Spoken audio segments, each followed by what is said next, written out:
ulicom Kralja Petra.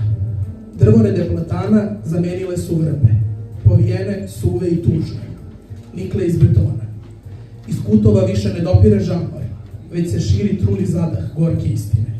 Svi smo preko noći postali brdo kukavica, što se izdiže nad maglom našeg postojanja. Porušeni su svi mostovi, popaljeni svi zvonici, pali su svi vojnici. Na leđima pravednika polomljena su koplja i umalo je uništeno poslednje zrno nade. Umalo, proklijalo je.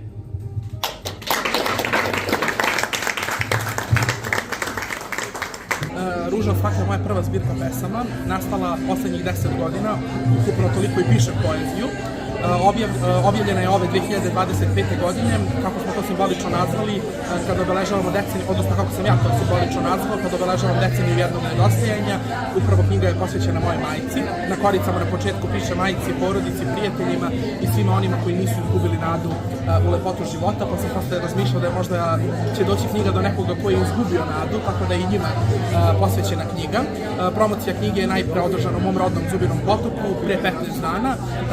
Utisci od tada se još sležu, puno je pozitivnih reakcija, ljudi koji nažalost nisu mogli da stignu da dođu na promociju, pa onda se nalazimo privatno, da tako kažem, da im dam knjigu i onda simbolično posle tih 15 dana evo nas ovde u Kosovskoj Mitrovici, gradu mog detinjstva i moje duše, koji pored Zubinog Potoka nosi posebno mesto i značaj u mom srcu, jer su neki najlepših uspomena koje sam sa majkom imao upravo nastale u toj staroj Kosovskoj Mitrovici koju sam opisao na promociji. To je glavna ulica sa starim žutim stubom, bez šetališta, koja miriše na jako prženu kafu, miris i ukus išlera i limunade iz Londona ili Šara i obavezna kupovina u Krašu pre nego što se vratimo u Zubin Potok, tako da šta god da se dešavalo danas ili će se dešavati u budućnosti, kako god Kosovska Mitrovica izgledala, za mene će zauvek biti onakva zaključana kako je moj sećanje iz tog perioda koji sam sad opisao.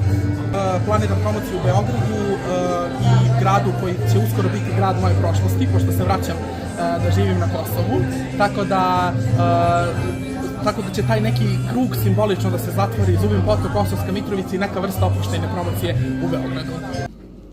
Šta si ti drugo do šaka bisera, što sam ih nehodice pobacao po blatu?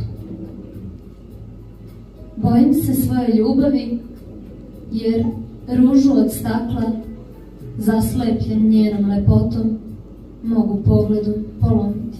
Dugo smo razmišljali kada je zbirka bila, odnosno kada su pesme bile posložene i spremne za zbirku, kako da je nazovemo i onda je odluka pala na Ružu od stakla, zato što nekako obuhvata simboliku svih pesama u knjizi, bilo da su oni posvećene majci, porodici, prijateljima ili da su rodoljubive i običajne pesme.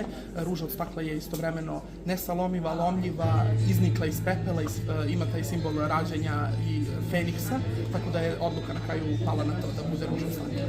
U pripremi nekoj nezvaničnoj, ako tako mogu da kažem, i druga zbirka pesma, jer sad kada sam sve ove stavio u ovu prvu knjigu, ovih dana baš prolazim po tim nekim svojim zapisima i vidim da ima puno materijala, tako da neki moj plan je da sledeće godine bude još jedna zbirka pesma.